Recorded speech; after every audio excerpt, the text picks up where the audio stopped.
아멘. 오늘 5장에는 모세와 아론 그리고 바로가 대표적으로 등장을 합니다.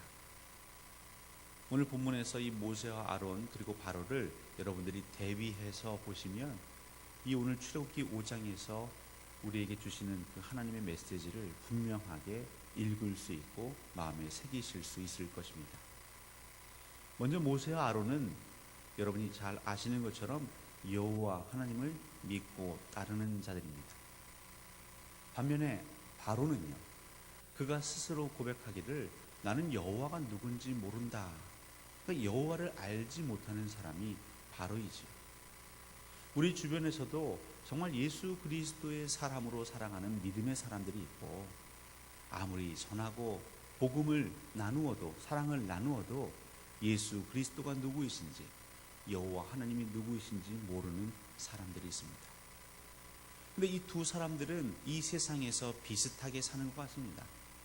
일상적으로 살아가고 가정에서 자녀들과 부모와 친지와 이웃과 일터에서 이 사회에서 비슷하게 살아가는 것 같습니다.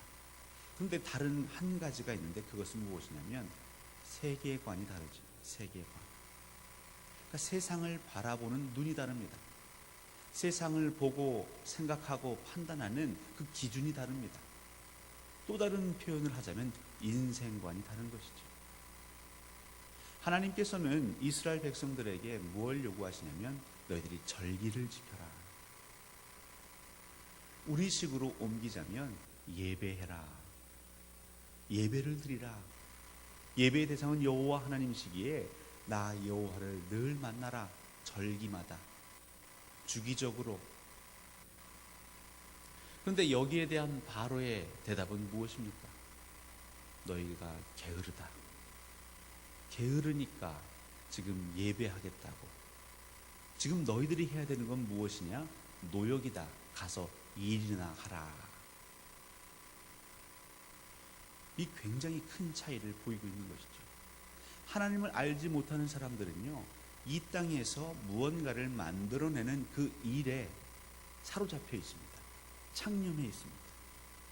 그래서 그 일이 되고 있느냐 되고 있지 않느냐가 그 인생을 지탱하느냐 지탱하지 못하느냐, 그 인생의 뿌리, 그 근간을 흔들어 버리는 것이죠. 일이 되지 않으면 안절부절 못합니다. 어이할꼬 어찌할꼬 발을 동동 구릅니다. 불안합니다. 염려합니다. 근심합니다. 반면에 여호와 하나님을 믿는 자들, 물론 우리에게 맡겨주신 그 일을 감당하지만 우리를 지탱하고 있는 그 근간이 우리에게 맡겨주신 그 일이 아니라 그 일을 해나가면서 만나는 여호와 하나님이 우리 인생의 근간인 것이죠. 우리에겐 직업이 있습니다. 여러분, 근데 그 직업은요, 단순히 이 땅에서 살기 위한 재물을 얻기 위한 통로, 그 이상의 의미가 있는 것이죠. 일을 하다 보면 어려움을 당합니다. 일은 혼자 하는 게 아니라 누군가 함께 합니다. 관계성이 있는 것이죠. 일이 어려운 게 아니라 사람 관계가 어렵다, 이런 표현들을 많이 듣는데요. 그럼 어려울 때 어떻게 합니까? 우리는 기도하죠. 그 어려움을 통해서 기도하고 어려움을 통해서 하나님께 구하고 하나님이 주시는 그 지혜대로 그 문제를 풀어갔을 때에 그 문제가 해결되는 것을 맛보고 결국 일이라는 것은, 우리의 가사 양육이라는 것은 하나님을 만날 수 있는 통로가 되는 것이죠. 근데 바로는, 하나님을 알지 못하는 자들은 그런 생각조차 못하고 눈앞에 보이는 그 일로 인해서 결과물이 제대로 도출되는지 되지 않는지 수치로 따지기에 급급한 것이죠. 여러분, 이것이 세상의 전략인데요. 9절입니다. 바로가 얘기하지요. 그 사람들의 노동을 무겁게 함으로 수고롭게 하여 그들로 거짓말을 듣지 않게 하라. 이 굉장히 무서운 말씀입니다.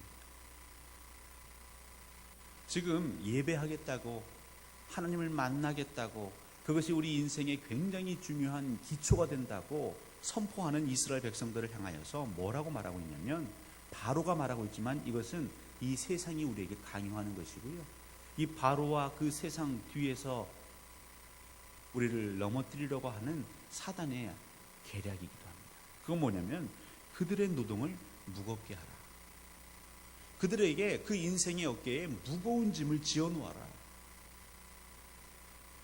그냥 인생을 생각하면 생각할수록 한숨이 쉬어질 수 있도록, 어떻게 살지? 막막할 수 있도록 그냥 사방을 꽉 막아놓아라. 딴 생각하지 못하고 그냥 일하는 기계가 될 수 있도록. 더 무서운 말씀은 그들로 거짓말을 듣지 않게 하라. 여기서 거짓말은 무엇입니까? 이 본문에서는요, 모세와 아론이 얘기하는 것을 지칭하는 것이죠. 우리가 여호와께로 나아가서 절기를 지키겠다, 하나님께 예배하겠다, 하나님께 제사하겠다. 이것이 거짓말이다. 이렇게 지금 이스라엘 백성들에게, 또 애굽 사람들에게 전파하고 있는 것이죠. 하나님의 사람들이 복음을 전하는데요, 세상은 그걸 어떻게 바꿔버립니까? 왜곡합니까?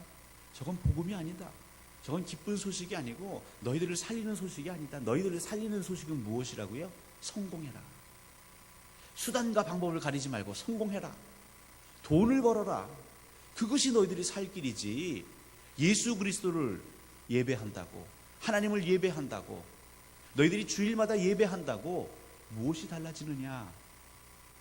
교회에서 말하는 것들, 믿는 자들이 말하는 것들, 그거 다 거짓말이다. 이렇게 왜곡하고 있는 것이죠. 근데 문제는 이게 통합니다. 세상 사람들요, 여기에 다 속아 넘어가고 있는 것이죠. 바로 이런 세상에 하나님이 모세와 아론을 보내셔서 어떻게 해요? 절기를 지켜야 합니다. 예배를 드려야 합니다. 우리에게 일이 중요한 듯 하지만 그 일 넘어 계신 하나님을 만나는 것이 너무 중요합니다. 이렇게 바로는 이스라엘 백성들을 길들이려고 하죠. 17절입니다. 너희가 게으르다 게으르다 그러므로 너희가 이르기를 우리가 가서 여호와께 제사를 드리자 하는도다. 너희가 지금 게으르구나. 너희가 지금 딴 생각을 하는구나. 내가 쉴 틈을 줬더니 지금 엉뚱한 생각을 하는구나. 일하기 싫어하는구나. 예수 그리스도께서 이 땅에 오셔서 그의 공생애를 하시기 전에 40일 금식을 하시죠. 40일 금식 후에 이제 원수마귀 사단의 시험을 받는 장면이 나옵니다. 근데 그 시험 중에 세 번째 시험, 이 원수마귀가 예수 그리스도를 길들이려고 하는 장면이 나옵니다. 마태복음 4장 8절부터 9절인데요.